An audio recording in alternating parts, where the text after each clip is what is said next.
2025 has been an absolute crazy year.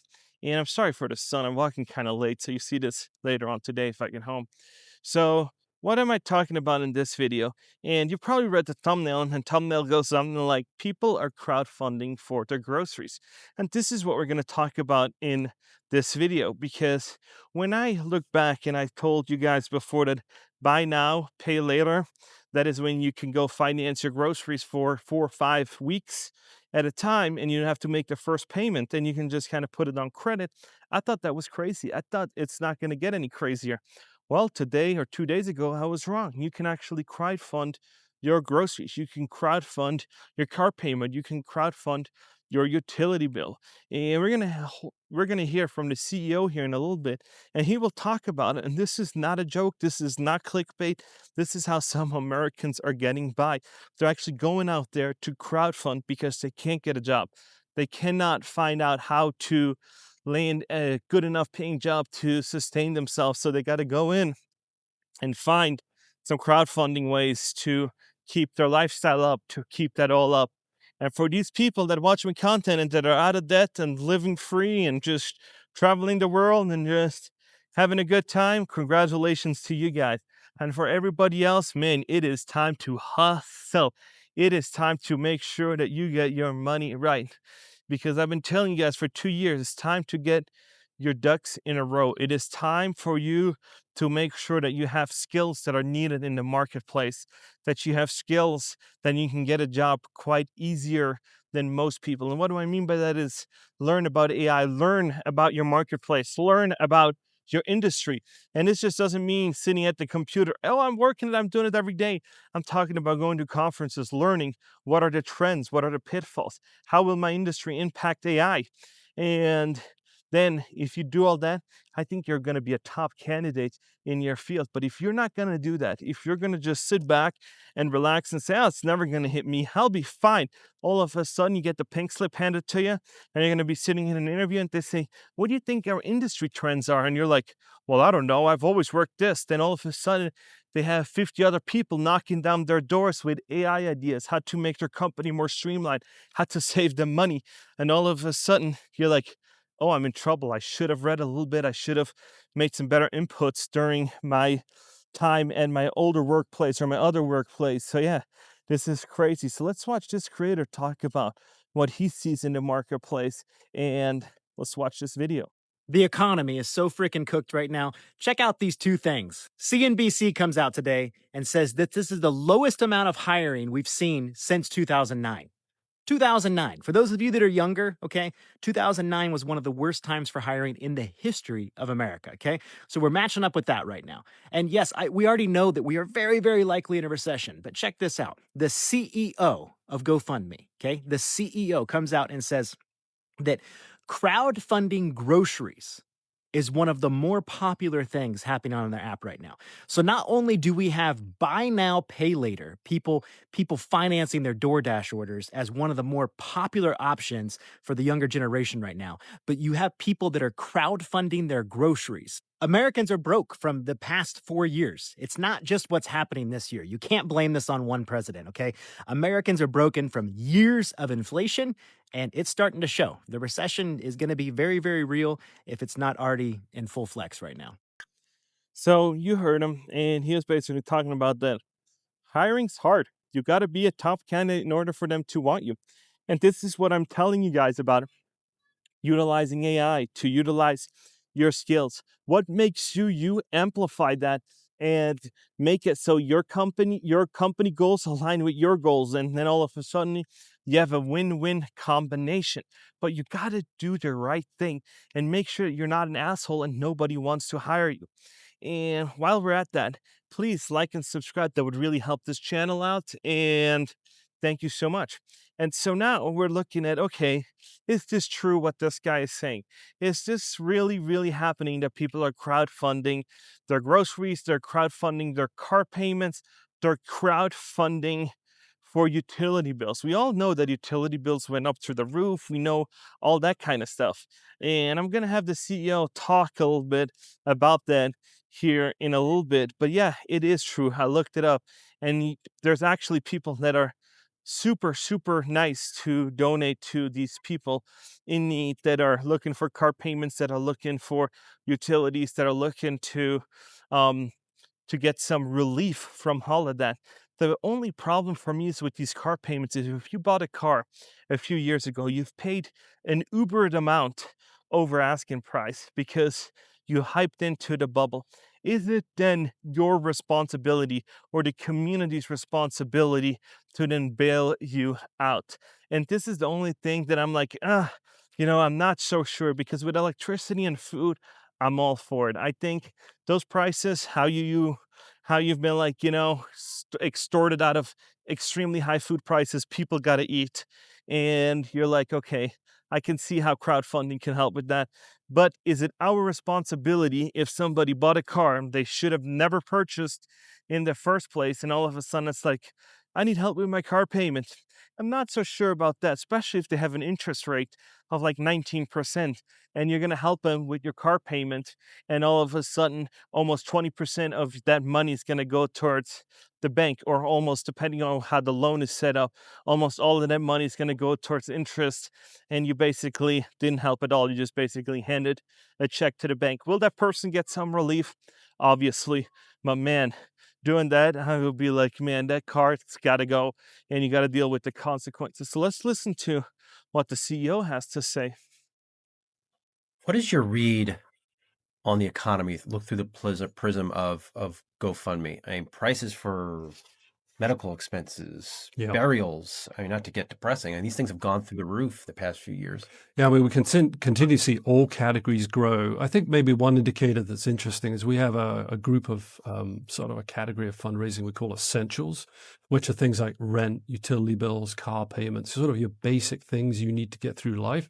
That category has gone up significantly in the last 3 years in practically all our markets because affordability is an issue in essentially all OECD So economies. people starting GoFundMe campaigns just to get food, and I don't mean to sound flippant. I just think Yep. natural disaster, GoFundMe. I don't Yep. necessarily think, Yep. wow, I need Groceries, groceries. yes, in some cases, very sadly, that is happening. Wow. Yeah, we're seeing that more and more. So you've seen it. High grocery prices, car rent, car leases, or car payments, and it is dire. And I said it before: if you don't want to be in that situation, you got to figure out how you can outmaneuver the market, be in a position where your skills are needed.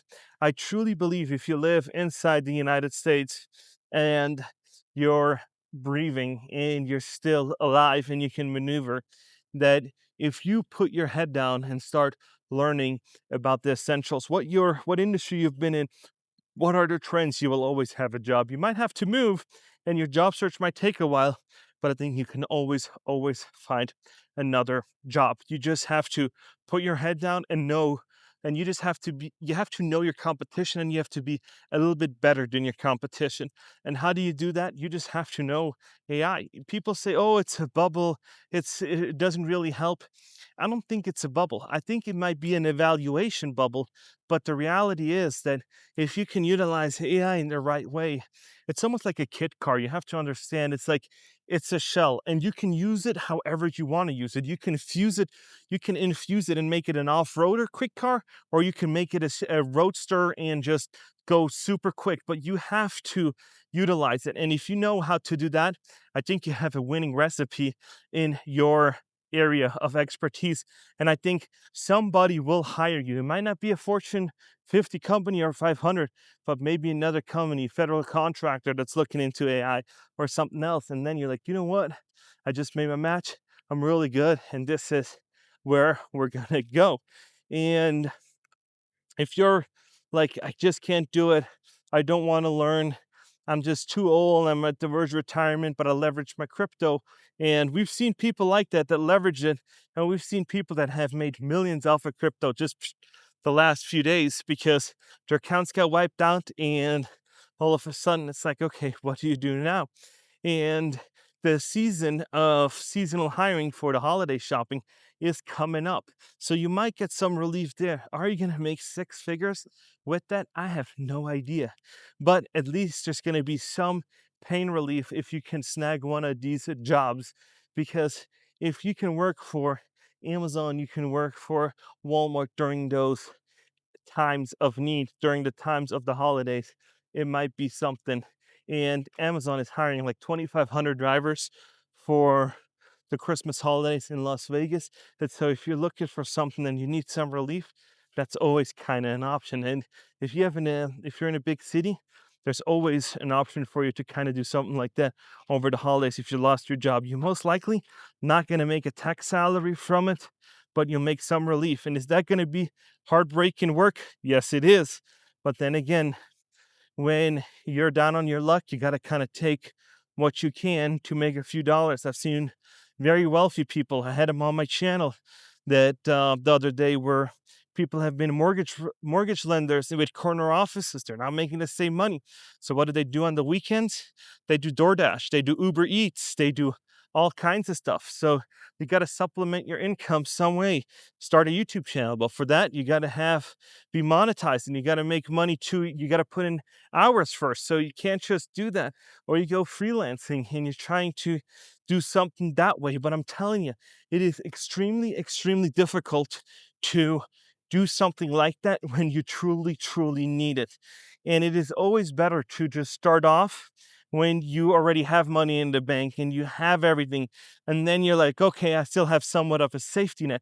Because if you're going to go full force in and say, sink or swim, and then all of a sudden you are sinking or you're drowning, it's going to mess with your mindset, at least for me. And this is why I tell people, read Atomic Habits and start learning about positive compounding, what that does to your mind, what that does to your body, what that does if you amplify the good, and all of a sudden you have a winning recipe. And if you're like, oh my gosh, I need to get a job, I can't do it, and I'm going to do a GoFundMe, go do it for your grocery prices. Go do it for your groceries. Go do that, because it never hurts to put yourself out there. And maybe from that you will say, you know what, maybe I can then help other people do that too. And all of a sudden you can come on YouTube and teach other people how to do it and how to get out of the rut and do something else. So yeah, there's a million possible ways how to make money inside the United States. Now in Switzerland, be hard, I'm telling you. In Switzerland, I wouldn't know what to do, but Switzerland has 2 years of unemployment that you can get. I think at 80% of your salary. And I don't know if they changed it since I left, but yeah, you'll get 2 years at 80%, and they let you kind of job search for a little while till I think like the second or third month, and afterwards they'll tell you it is time to take some classes, and you're going to go basically to a college to write resumes and learn about etiquettes and learn how to interview, and they sign you up for classes, and they're like, we're paying you, so you literally got to come up at you got to be there at 8 and they'll let you go at 5. And that was right where I came out of the military. I was like, oh, I'm unemployed now, let me travel a little bit. So I did that for like 2-3 months, and then she said, okay, I've seen there's not been many interviews going, so let me sign you up for some classes. I was like, what are you talking about? And she's like, yeah, you're going to learn how to write your resume better, you're going to learn how to interview and do all kinds of stuff. And she's like, yep, this is the university you're going to go to, you're going to meet at the computer room, and we're going to talk about resumes. And I was like, oh gosh, not with me. So they're like, yeah, it's going to start in about a month or two, and you'll get a notice in the mail. I was like, oh, time to get a real job, because that one, just doing that, I was like, man, I don't want to sit in a computer room all day trying to work on my resume and apply. So sure enough, got a job within 2 months or 1 month. And I was like, that did something to me. So here, it's only, I think, like 26 weeks or something where you get unemployment. So completely different. But here in Switzerland, when I was in Switzerland, they summon you. You get a face-to-face meeting with your unemployment officer, and they'll tell you, this is my person. And yeah, and I don't know if it was every 2 weeks or every month, you gotta come in person, show the progress, and they'll actually call the person that you filled out your paperwork and say, did they call? Can you remember? And if they can't remember you, no bueno. They'll deduct, I think, 10 days worth of pay off of that month, and then it can go and hurt really, really quick. So yeah, this was it from Las Vegas. It's been a nice day out. I have to wear a jacket today because it's just been fresh, chilly. The wind is going. And yeah, starting to get winter time.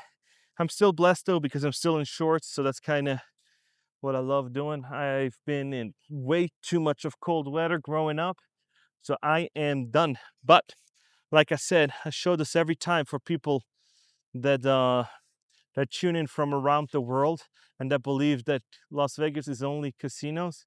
Las Vegas is purely blue skies. Well, there's a little clouds over there, but every time I look at that, I'm just like, man, there's people in England where it rains all the time, and even Switzerland where it rains all the time, and then all of a sudden you get to live at a place like this with blue skies, and you think that this is like unreal. I don't know. I'm still like think that this is unreal after 4 years. Yeah, I think I've been too much traumatized by cold weather. So this was it for this video. If you haven't, please like and subscribe, and I'll see you guys in the next one.